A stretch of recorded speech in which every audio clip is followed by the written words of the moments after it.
इस बार गोस्वामी तुलसीदास जी के जो बाल कांड में जो काम दहन प्रसंग है उसकी चर्चा पिछले 7 दिनों से हम लोग कर रहे थे। आज इसका भी हम लोग समापन करेंगे। कल हम लोगों ने बात की थी कि कामदेव ने अंतिम प्रहार किया, शक्ति के मिलन की इच्छा भगवान शिव के अंदर जगाई। चूंकि सती तो योगाग्नि में जल के भस्म हो गई थी, अब तक काम मन में रहता था।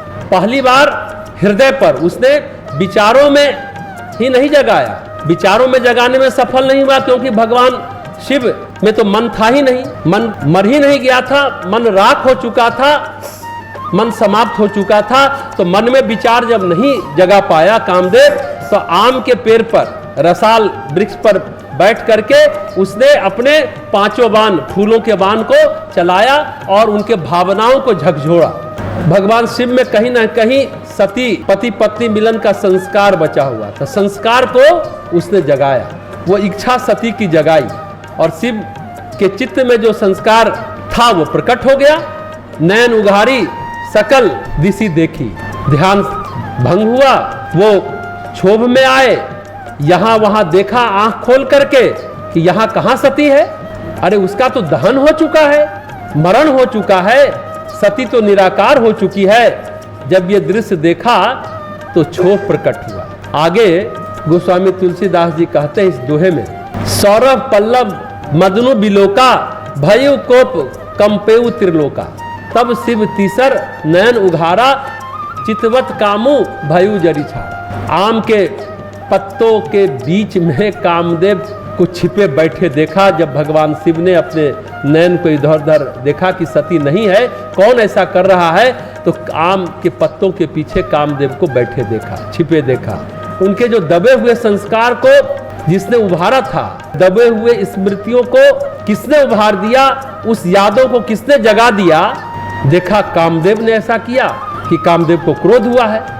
भगवान शिव सोच रहे हैं कि मैं उन स्मृतियों को समेटे समाधि में था, फिर तूने मुझे क्यों जगाया। अब क्रोध होता है शिव को। अभी तक काम का क्रोध था, अब भगवान शिव को क्रोध हुआ। अब तक काम कुपित हुआ था, अब शिव कुपित हुए। फिर तो कंपेयु त्रिलोका, फिर तीनों लोक कंपित हो गया।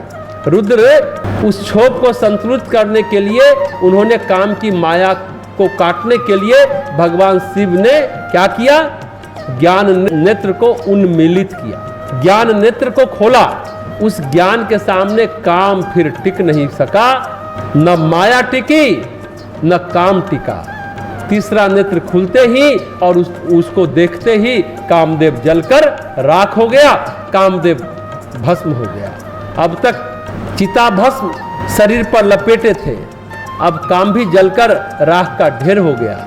ये ज्ञान नेत्र की महिमा है, बात समझने की है। ये विश्वामित्र के सामने जब काम आया, सौभरी ऋषि के सामने जब काम आया, ये बात समझने की है। ये लोग भटके, चूंकि इंसान थे, ऋषि थे, लेकिन मनुष्य थे, मन इनका मरा नहीं था, मन खत्म नहीं हुआ था, तो काम के वश में हो गए।